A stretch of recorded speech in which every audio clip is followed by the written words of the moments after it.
마태복음 강해 94번째입니다. 가룟 유다의 배신 속에 예수님은 대제사장들이 보낸 그 종들에 의해서 붙잡혀 끌려 오게 됩니다. 그들은 예수님을 대제사장인 그 당시의 대제사장인 가야바에게로 끌고 갔고, 거기에는 율법학자들을 비롯해서 그 산헤드린 공회원들이 이미 모여 있었습니다. 그래야 이들은 예수님을 조사하고 신문합니다. 그 책임자가 누구냐면 대제사장인 바로 가야바죠. 59절에 보면, 그런데 59절에 보면 대제사장들과 온 공의회가 예수를 사형에 처하려고 그분을 고발할 거짓 증거를 찾고 있었다. 아멘. 예수를 사형에 처하려고 고발할 거짓 증거를 찾고 있었다라는 것입니다.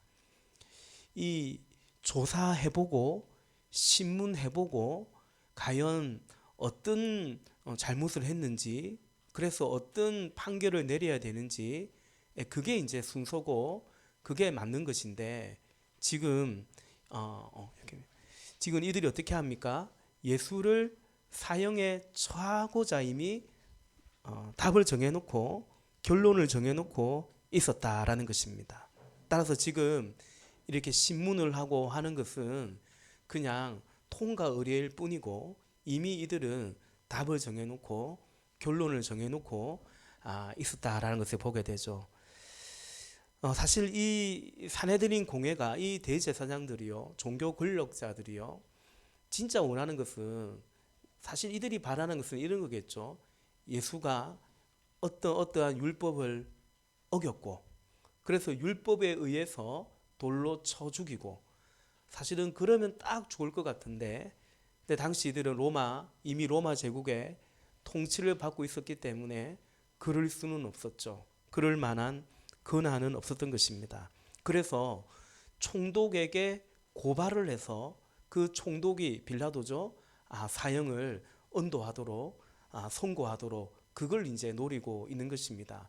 그래, 고발하려면 그 고발할 어떤 증거가 있어야 되니까, 명분이 있어야 되니까 지금 그걸 찾는 것입니다.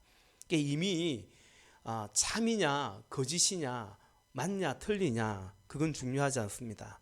무엇이든 간에 예수를 죽이기로 마음먹었고 죽이기 위해서 고발할 증거를 찾고 있을 뿐인 것입니다. 아니, 만들어가고 있는 것입니다. 여러분, 우리 안에 이런 모습이 있을 수 있습니다. 뭐 답정료 이런 말이 있더라고요. 이미 답을 정해놓고 결론을 정해놓고서 내가 원하는 대답을, 결과를 만들어 갈 수 있는 것입니다. 사람에게, 그 누군가에게 그럴 수 있습니다. 이미 낙인을 딱 찍어 놓고서 그 사람 말은 그 사람 말 때문이 아니라 그 사람이 한 말이기 때문에 반대하고 거부하고 그러는 것입니다. 어떤 그 무엇이 싫어서가 아니라 그냥 그가 싫기 때문에 그 모든 게 싫은 것입니다. 그럴 수 있어요. 뿐만 아니라 자칫 하나님을 향해서도 그럴 수 있습니다. 내가 원하는 말씀, 내가 원하는 결과, 응답을 다 정해놓고서 그래놓고는 결국은 이것이 하나님 말씀이요, 이것이 하나님의 응답이다, 이럴 수 있는 것입니다. 이미 내가 믿고 있는 것을 하나님의 응답이라고, 내가 바라는 그것을 하나님의 응답이라고 한 번 더 믿는 거죠. 그런데 여러분, 거짓말도 나쁜 짓도 마냥 쉬운 것만은 아니죠.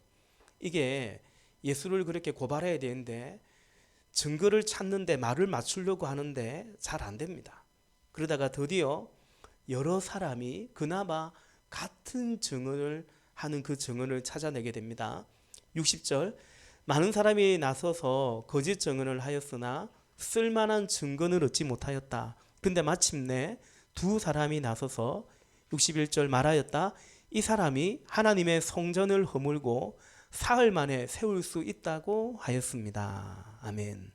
이 사람이 하나님의 성전을 허물고 사흘 만에 세울 수 있다고 하였습니다. 이렇게 예수를 향해서 증언하는 사람들이 여러 명이 나타난 거예요. 여러분, 이 말은 참말입니까? 아니면 거짓말입니까?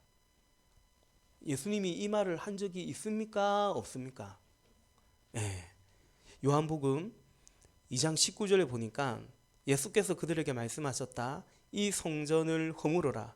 그러면 내가 사흘 만에 다시 세우겠다. 당시 이 성전은 그 솔로몬 성전이 아니고요, 헤롯 왕이 세운 성전이었어요. 예루살렘 성전이었는데 어쨌든 예수님이 그 말씀을 하셨더랬어요. 분명히 예수님이 하신 말씀이 맞고요. 그리고 요한은 더 나아가서 예수님이 하신 이 말씀이 어떤 의미인지를 설명을 해주죠. 요한복음 2장 20절부터 22절 앞에 화면을 보면요. 그러자 유대 사람이 말하였다.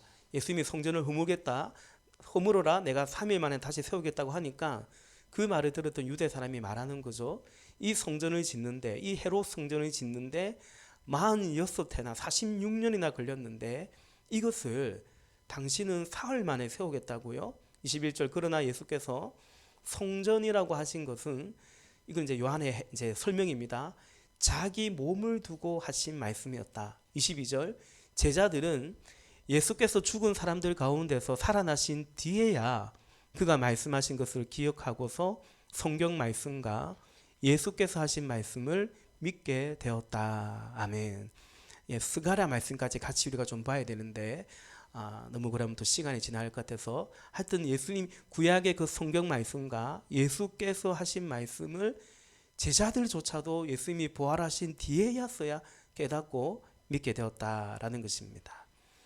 성전된 예수의 몸을 헐어버린다. 이것은 예수님이 십자가에서 죽으심을 말하는 것이고, 그리고 다시 3일 만에 세우겠다, 사흘 만에 세우겠다라는 것은 그 3일 만에 부활하신, 사망 근세 깨뜨리고 부활하신 그것을 예수님 말씀하신 것입니다. 그런데 이것을 제자들조차도 예수님 부활하신 이후에야 그때서야 깨달았다고 요한이 증거해주고 있지 않습니까? 그러니 지금 예수를 고발하는 이 사람들이요, 유대 사람들이요, 이해를 옳게 이해했을 리가 없는 거죠. 이해를 하지 못했던 것입니다. 여러분, 그러므로 예수님을 고발하는 지금 이 말은 이들이 예수님 말씀의 본 뜻을 제대로 이해하지 못한 채 문자적으로 그냥 이해하고 예수님을 고발했던 것입니다. 그러나 그럼에도 이 말은 예수님이 하신 말씀인 것은 분명합니다. 무슨 말이냐면 이건 거짓 증거라고 할 수는 없다라는 거죠. 그래서 이 말 그대로라면 예수님에게는 굉장히 불리하고 매우 예수님이 궁지로 몰리는 그런 증거가 되는 것입니다. 그래서 사실은 요한이 요한복음을 훗날 기록하면서 요한이 설명해 주는 것처럼 예수님이 그렇게 변명을 그 말은 그 뜻이 아니고 이렇게 좀 했어야 되는 건데 예수님은 그러지 않았던 것을 보게 되죠. 여러분, 지금 예수님의 이 말은 성전을 허물어 버리라, 내가 3일 만에 다시 짓겠다, 이 말은요 유대인들에게는 굉장히 민감한 말이잖아요. 성전을 모독하는 거예요. 성전을 모독하는 것은 결국 누구를 모독하는 것입니까? 하나님을 모독하는 거예요. 얼마든지 그렇게 궁지에 몰릴 수 있는 것입니다. 뿐만이 아닙니다. 어쩌면 이게 더 커요. 지금 여기 사내들인 공회원들은 제사장들이 주로, 대제사장이 공회 의장이고요, 제사장, 율법학자들, 한마디로 성전을 통해서 먹고 사는 자들입니다. 성전 없으면 큰일 납니다. 그런데 예수님이 성전을 허물어라 이랬으니까 더욱더 자극적이고 이제 이 예수님에게는 치명적인, 그들 입장에서는 예수를 향한 치명적인 공격 포인트가 되는 얘기예요. 근데 예수님은 어떻게 하시냐? 아무 말씀하지 않으세요. 예수님은 그 말을 듣고도 아무 말씀하지 않으세요. 토론하거나 논쟁하지 않으십니다. 요즘식으로 말하면 뭐 침묵시라고도 할 수 있고, 요즘식으로 말하면 묵비권을 행사했다라고도 할 수 있는데, 근데 여러분 지금 예수님이 아무 말씀 안 하는 이것도 유대인들의 이 문화적으로 볼 때는 굉장한 저항이 되는 것입니다. 왜냐하면 상대방을 향한 이 침묵이야말로 상대방을 향한 무시이고 심각한, 원래는 심각한 결례가 되는 거죠. 더 자극을 하게 되는 것입니다. 유대인들은 논쟁하고 토론하고 그것이 굉장히 활발한 사람들입니다. 질문하고 답하고 다시 질문하고 토론하고 논쟁하는 것이 유대인들은 아주 대단합니다. 어릴 때부터 그렇게 배웠어요. 이것을 두고 이제 유대인 교육법이라고도 하죠. 우리나라 문화나 우리나라 교육은 애들이 학교 딱 갔다 오면 오늘 그래 뭐 배웠어? 이렇게 물어본다면, 유대인들은 자녀가 학교를 다 갔다 오면 그래 오늘 질문은 뭐니? 오늘 배운 것 중에 네가 더 알고 싶은 것은 뭐니? 그런 식으로 그래서 그 아이가 질문하고 그 답을 찾아가도록 하는 이런 이제 유대인 교육법이라고도 하죠.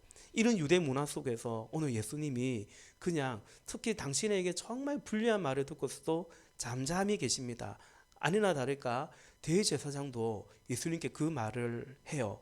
62절 그러자 대제사장이 일어서서 예수께 말하였다. 이 사람들이 그대에게 불리하게 증언하는데도 아무 답변도 하지 않소? 63절 그러나 예수께서는 잠잠고 계셨다. 아멘. 예수님은 침묵하십니다. 이들이 어차피 거짓으로, 거짓 논리로, 거짓 증거로 자기를 고발할 것을 아시기 때문에 거짓과 논쟁하지 않으십니다. 악은 모양이라도 버리라 라는 말씀이 있듯이 악한 것에 아예 동참하지 않으십니다. 더 궁극적으로는 모든 것은 하나님 아버지의 뜻이 이루어지는 것에 이미 예수님은 당신을 의탁하고 계시는 거죠. 그러자 대제사장이 하나님의 이름을 걸고 맹세하자라면서 예수님께 한 가지를 묻습니다. 63절 우리 같이 읽어볼까요? 63절 시작. 그러나 예수께서는 잠잠고 계셨다. 그래서 대제사장이 예수께 말하였다. 내가 우리에게 말해 주시오. 그대가 하나님의 아들 그리스도요. 아멘.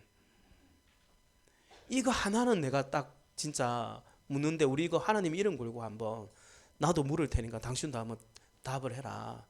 당신이 그대가 하나님의 아들 그리스도요 라고 물었어요. 그럼 지금 이 신문 자체가 종교적 성격을 갖고 있죠. 사내들인 공회 자체가 제사장, 율법 학자들이 모인 겁니다. 그런데 이들은 진실이 아닌 거짓 증거를 찾고 있습니다. 진실이냐 거짓이나 별로 중요하지 않고 예수를 죽이고자 하는 그 어떤 증거, 그 어떤 고발할 증거를 만들어내든지 찾아내든지 이제 사실은 이들은 지금 그러고 있는 겁니다. 여기서 우리가 주일에 우리가 같이 보는 십계명 얘기, 십계명 말씀을 안 드릴 수가 없는 것 같습니다.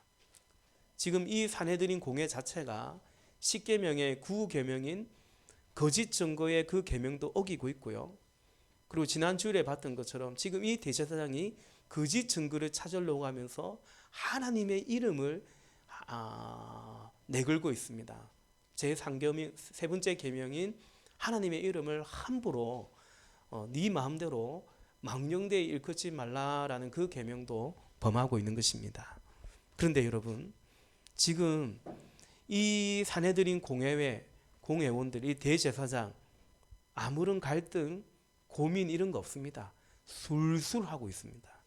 거짓말하고 있고요. 하나님의 이름 걸고 있고요. 십계명을 어기는데 이러면 안 되지, 이러면 안 되지. 그런 흔적을 찾을 수가 없습니다. 훗날 사도 바울은 이런 사람들의 이런 행위에 대해서 지적하죠. 디모데전서 4장 2절에 자기 양심이 화인을 맞아서 외식함으로 거짓말하는 자들이라 말합니다. 그러니까 양심에 찔림이 없어요. 양심에 화인을 맞아가지고 그냥 외식하고 거짓말하는 게 너무나 자연스럽고 아무 불편하지도 않고 뭐 그런 거죠. 능숙한 것입니다. 어쨌든 여러분, 대제사장의 질문은 분명히 이거죠. 그대가 하나님의 아들 그리스도요? 메시아요? 라고 물은 거예요. 제가 이 장면을 묵상하면서 우리 왜 드라마 보다 보면 몰입되지 않습니까? 특히 이제 우리 어머니들 보면 드라마 보다 보면 드라마인데 저 나쁜 뭐 있잖아요. 나쁜 년놈이라고 막 하여튼 뭐 그렇게 막 몰입하고 하잖아요. 어이구 어떻게 불쌍해서 어떻게 이러잖아요. 죄송합니다. 혼자 몰입을 한 것 같습니다. 제가 이 말씀 보면서 어떤 생각이 드냐면 예수님 말하지 마세요. 대답하지 마세요. 지금까지도 대답 안 했듯이 대답하지 마세요. 그런 생각이 문득 들었습니다. 제발 아무 말 하지 마세요. 그런데 예수님은 딱 여기서 입을 여십니다. 64절 같이 읽겠습니다. 64절 시작. 예수께서 그에게 말씀하셨다. 당신이 말하였소. 그러나 내가 당신들에게 다시 말하오. 이제로부터 당신들은 인자가 근능의 보좌 오른쪽에 앉아 있는 것과 하늘 구름을 타고 오는 것을 보게 될 것이요. 아멘. 예수님은 거짓에는 침묵하시고 진리에는 입을 여십니다. 거짓된 자의 입술, 대제사장, 그의 입에서 나온 말이지만 그의 말에 대해서 예수님은 인정하십니다. 진리이기 때문에 그대로 시인하십니다. 사람들 앞에서, 공회 앞에서 예수님은 하나는 하나님의 아들이고 그리스도라는 것을 시인하십니다. 우리 오늘 본문을 68절까지 읽었는데 69절 이후에 보면 우리 몇 주 전에 봐서 이제 그냥 그건 생략할 건데 69절 이후에 보면 무슨 얘기가 나오냐면 베드로가 이제 사람들 앞에서 예수님을 부인하는, 예수님이 말한 그대로 부인하는 장면이 나오죠. 베드로는 사람들 앞에서 주님을 부인했다면 예수님은 사람들 앞에서 당신이 하나님의 아들이라는 사실을, 그리스도라는 사실을 시인하고 계십니다. 또 한 가지 여러분 중요한 것은 뭐냐면 지금 예수님이 어느 타이밍에서 이것을 시인하냐면 예수님 주변에 있던 제자들이라고 할 수 있겠죠. 이들이 다 도망간 이후에 그 말씀을 하십니다. 그러니까 다른 사람들 다치지 않게, 다른 사람들을, 그 제자들을 하나도 잃어버리지 않도록 보호하시면서 그 말씀을 하십니다. 진실과 진리를 외치면서 다른 사람을 다치게 하지 않는 것입니다. 여러분, 예수님은 누구를 희생시키는 것이 아니라 예수님은 당신이 희생했음을 우리는 보게 됩니다. 예수님이 이 말을 들은 대제사장이 어떻게 반응하냐? 예수님은 64절에 당신이 말하였다, 맞다라고 인정했죠. 뿐만 아니라 이들이 알아들었을까 싶은데요, 하나님 보좌 우편에 앉을 것이고 승천할 것이고 그리고 다시 오실 거라는 말씀까지도 하셨습니다. 다 진리입니다. 그 예수의 말을 들은 대제사장이 어떻게 반응합니까? 65절 또 같이 읽어봅시다. 65절 시작. 그때 대제사장은 자기 옷을 찢고 이제 우리에게 이 이상 증인이 무슨 필요가 있겠소? 보시오, 여러분은 방금 하나님을 모독하는 말을 들었소. 아멘.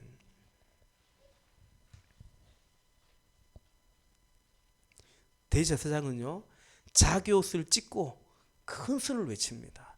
그가 하나님을 모독하였어. 큰 소리로 외칩니다. 여러분, 지금 이 대제사장 가야바의 감정, 옷을 찢으면서 지금 이 사람의 감정, 기분이 어떨 것 같습니까? 어떨 것 같아요? 부들부들 떨면서 감히 하나님을 모독하다니.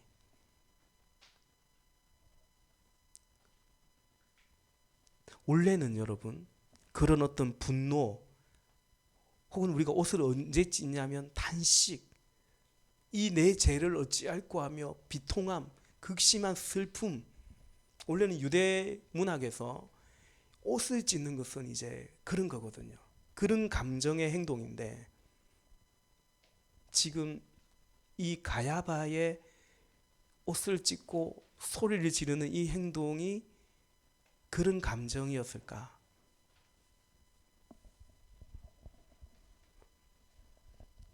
생각 같이 하고 있는 거죠. 저는 그 반대였을 거라 생각이 듭니다. 이런 거죠. 드디어 원하는 대답을 들은 거예요. 드디어 내가 하나님의 아들이다라고 했잖아요. 오 예, 하나님 이름 못 오겠어. 됐어 이제. 이런 증언을 더 이상 더 이상 증언을 뭐 이렇게 찾을 필요가 없고 여기 많은 증인이 있는 데서 예수가 그 말을 했기 때문에 너무나 통쾌한 거예요. 너무나. 그리고 과연 나는 정말 유능한 그 대제사장이야. 나는 유능한 재판장이야. 이러면서 지금 캐제를 불렀지 않았을까. 물론 겉으로는 대제사장이기 때문에 너가 감히 하나님의 이름을 모독해 하면서 옷을 찢었지만, 이해되십니까? 속마음은 너무나 원했던 대답을 드디어 찾아냈다. 성공했다. 이런 감정, 이런 생각이었지 않았나 싶습니다. 하나님의 이름을 팔아가지고 온갖 거짓을 일삼는 인간인데요. 하나님을 못 오겠다는 거 별로 이 자신에게 데미지가 없어요. 별로 신경 쓰지 않는 인간이에요. 그러면서 이 대제사장이 점점 익숙하고 발달한 것은 뭐냐면 이런 종교적 쇼맨십이죠. 종교적 쇼맨십이죠. 예수님께서 외식하는 자들에 대해서 말했던 것처럼 길거리에 서서 기도하고 금식한다는 거 막 입으로 표내기 위해서 막 채채하게 다니고, 그런 종교적 기술은 점점 늘어난 거죠. 그러니 딱 이때 대제사장으로서 옷 딱 찢고 하나님을 못 오겠다고 분노를 하는 것입니다. 여러분, 뭐 그럴 수 있잖아요. 목소리 컬컬하게 해가지고 맨날 목쉰 것처럼 맨날 금식하는 것처럼 지금도 그럴 수 있거든요. 예. 막 마이크를 해도 그냥 하지 않고 에코 빵빵하게 넣어가지고 막 신령하게 들리는 것처럼, 모세야 뭐 이런 것처럼 이렇게 신령하게 들리는 것처럼 그럴 수 있죠. 제가 신학교 다닐 때 그 서울의 그 교회 사회 갈 때 저는 그 목사님 영향을 제가 은근히 알고 많이 받은 것 같아요. 그래서 제가 그분 영향이 많은 게 뭐냐면, 그 목사님이 연세가 많으셨어요. 이미 그때 70이 다 은퇴를 몇 년 앞둔 목사님인데도 이분은 뭘 정말 싫어했냐면 종교적인 어떤 인위적인 이런 걸 되게 싫어했어요. 그래서 저는 그 목사님이나 그 전도사님이 일부러 그랬다고 생각하지는 않는데, 그분은 평소의 목소리와 기도할 때의 목소리나 설교할 때의 목소리가 다른 것을 굉장히 싫어했어요. 근데 은근히 그런 분들이 있거든요. 예, 평소에는 여러분 이렇게 하다가 딱 강단 올라가면 여러분 이렇게 될 수 있지 않습니까? 근데 그걸 굉장히 싫어했어요. 근데 다행히 저는 첫 사역제라서 뭐 그런 걸 배울 틈도 없었고, 뭐 제가 뭐 다른 걸 본 것도 없고, 다만 저는 사투리를 안 쓰려고 굉장히 애를 썼는데 뭐 전혀 서울말 같지 않은 하여튼 숨길 수가 없었죠. 어쨌든 그래요. 여러분, 우리 그러지 않지만 하여튼 그러지 않기를 바랍니다. 비록 예수님 많이 부족하고 우리가 더 잘 믿어야 되는데요. 신앙생활 더 잘해야 되는데요. 근데 잘 그러지 못할지언정 쇼하듯이 믿거나 누구 보라고 믿거나 그러지는 않기를 바랍니다. 신앙생활 연수가 더하니까 그런 것만 계속 늘어나거나 혹여라도 그러지 않기를 바랍니다. 대제사장이 다른 극에 있는 공회원들에게 묻습니다. 어떻게 해야 되겠소? 우리 마지막으로 66절 같이 읽어보겠습니다. 네, 됐습니다. 같이 읽어봅시다. 시작. 여러분의 생각은 어떠하오? 그러자 그들이 대답하였다. 그는 사형을 받아야 합니다. 아멘. 그는 사형을 받아야 합니다. 66절에 등장하지만 이렇게 결론이 나는 것 같지만 근데 이 결론은 언제 이미 나 있었어요? 59절에 이미 결론이 나 있었어요. 다만 그 명분을 찾고자 이 시간들을 보냈을 뿐인 거죠. 이제 그러면서 본격적으로 이제 이들이 예수님에게 모욕을 주고 폭력을 휘두릅니다. 애초부터 그러고 싶었는데 그 본심을 이제 명분을 찾았으니까 행동으로 겉으로 표현하는 것뿐이죠. 67절 그때 그들은 예수의 얼굴에 침을 뱉고 그를 주먹으로 치고 또 더러는 손바닥으로 때리기도 하며 말하였다. 그리스도야 너를 때린 사람이 누구인지 알아맞혀 보아라. 예수님을 조롱하는 거죠. 오늘은 제가 본문을 설명하면서 이미 메시지를 중간중간 함께 나누어 드렸습니다. 핵심은 쇼하지 말자라는 말이 될 것 같습니다. 이미 답을 정해놓고 그죠? 막 옷을 찢고 그런 어떤 태도, 그런 신앙생활을 하지 말자라는 거죠. 노련한 종교인, 더 나아가 종교꾼이 되지 말아야 되겠습니다. 이런 연기대상감에 이런 신앙생활 되면 안 되겠죠. 이런 가면은 뒤집어 쓰고 또 가면 분장을 잘하는 실력만 늘어나면 안 되는 것입니다. 또한 이미 말씀 전에 드린 것을 한 번 더 정리하면 침묵할 때와 말할 때를 잘 분별하기를 원하는 거죠. 그 안에서 핵심은 뭐냐면 덕을 끼치는 것입니다. 다른 사람을 보호하고 공동체를 보호한다는 것입니다.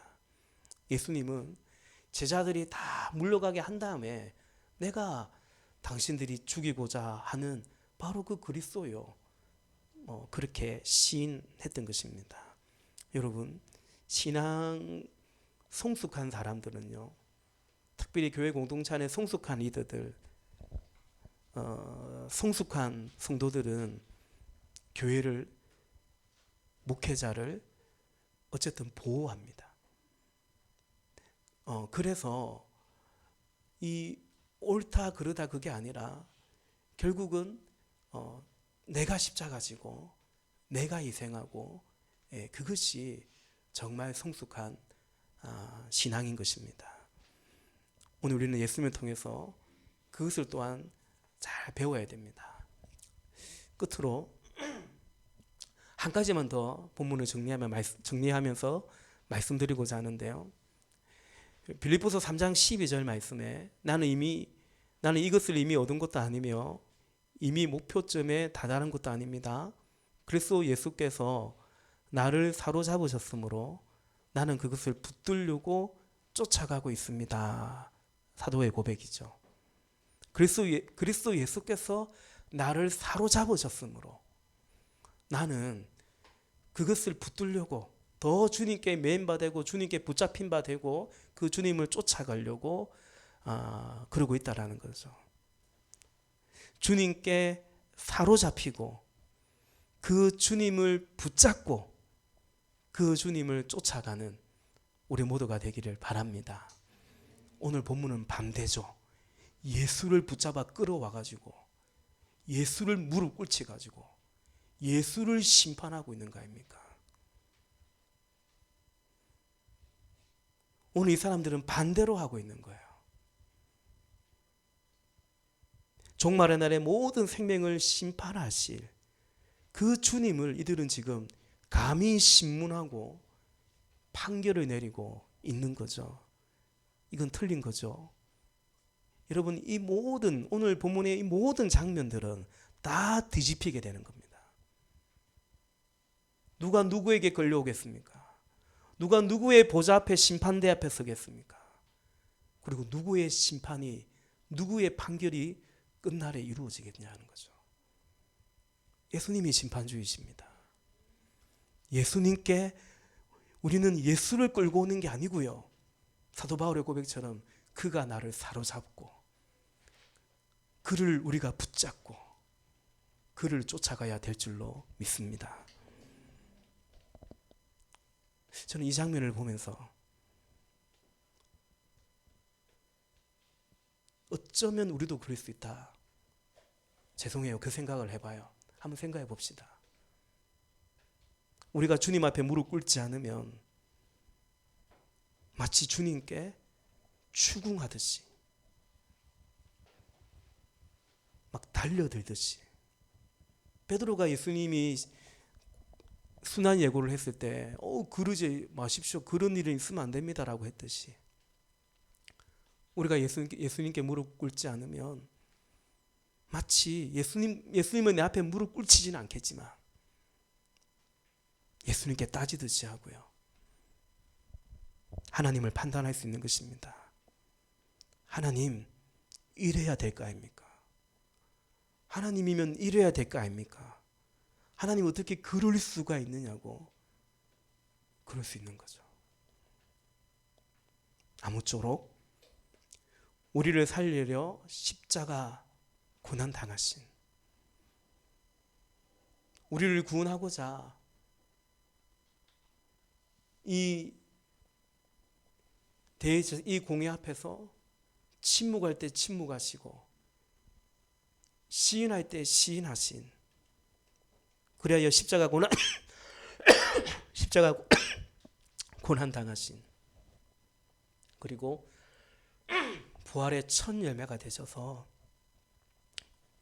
우리에게 영원한 생명을 주신 여러분, 우리 주님을 사랑하고 그 주님께 정말 사로잡히고 주님 붙들고 붙잡고 나아가는 저와 여러분 우리 모두가 되시기를, 특별히 이번 수련회를 통해서 그 주님 앞에 더 간절히 나아가는 우리 모두가 되기를 예수님의 이름으로 부탁을 드립니다. 기도합시다.